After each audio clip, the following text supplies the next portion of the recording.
विशेषण तथा क्रिया विशेषण में अंतर।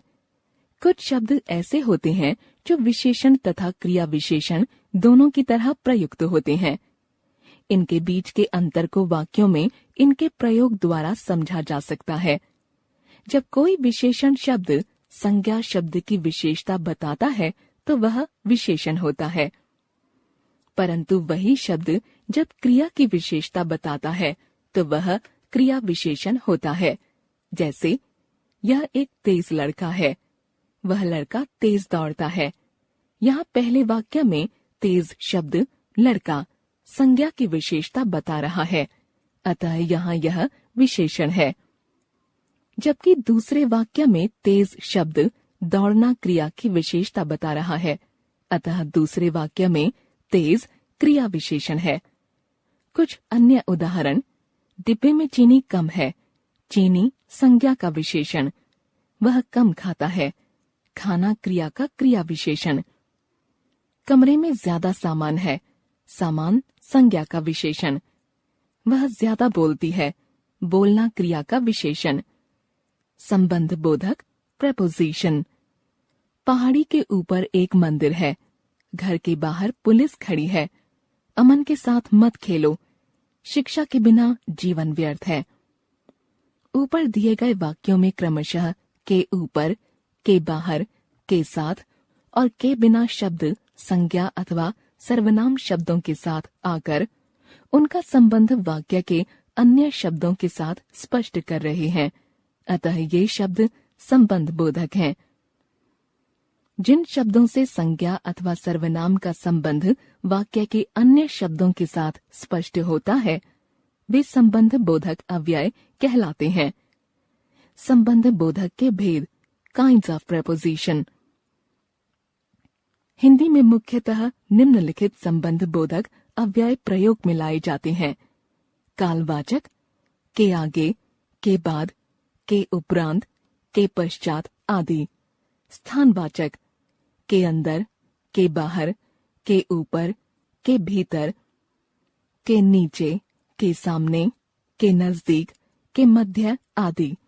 साधनवाचक, के द्वारा, के जरिए, के हाथ, के सहारे आदि। दिशावाचक, के पास, के निकट, के समीप, की ओर, के सामने, के पीछे आदि। तुलनावाचक, की अपेक्षा, के आगे आदि। समतावाचक, की तरह, के समान, के अनुरूप, के अनुसार, की भांति आदि। विरोधवाचक, के प्रतिकूल, के विरुद्ध, के खिलाफ, के विपरीत आदि। विषयवाचक, भरोसे, विषय, बाबत आदि। संग्रहवाचक, भर, पर्याप्त, तक, मात्र आदि। संगवाचक, साथ, समेत, संग, सहित आदि। हेतुवाचक, के लिए, के कारण, के हेतु, की खातिर आदि।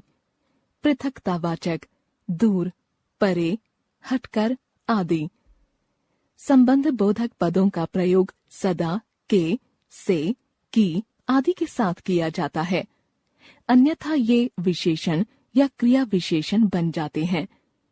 संबंध बोधक अव्यय संज्ञा या सर्वनाम शब्दों के साथ आते हैं, किंतु क्रिया विशेषण क्रिया से पहले आते हैं। जैसे, स्वाति बाहर खड़ी है, बाहर क्रिया विशेषण। घर के बाहर स्वाति खड़ी है, के बाहर संबंध बोधक। समुच्चय बोधक कंजंक्शन। प्रिया और नम्रता बैडमिंटन खेल रही हैं। गरिमा छोटी है किंतु समझदार है। ऊपर दिए गए वाक्यों में और किंतु शब्द दो शब्दों अथवा दो वाक्यों को मिला रहे हैं, अतः ये समुच्चय बोधक हैं।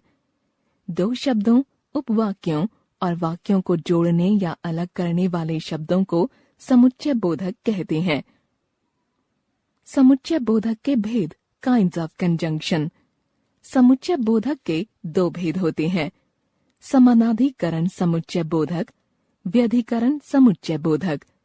समानाधिकरण समुच्चय बोधक दो अथवा दो से अधिक समान पदों, उपवाक्यों या वाक्यों को आपस में जोड़ने वाले शब्दों को समानाधिकरण समुच्चय बोधक कहते हैं।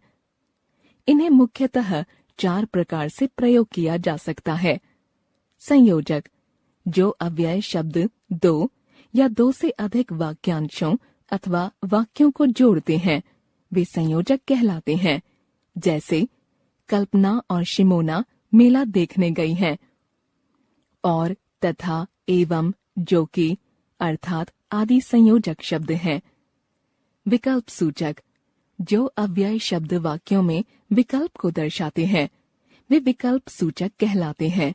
जैसे तुम्हारी शादी में मैं आऊंगा या नहीं, अभी नहीं कह सकता। या, वरना, अथवा, चाहे, नहीं तो आदि विकल्प सूचक शब्द हैं। विरोध सूचक, जो अव्यय शब्द दो वाक्यों में विरोध को दर्शाते हैं, वे विरोध सूचक कहलाते हैं।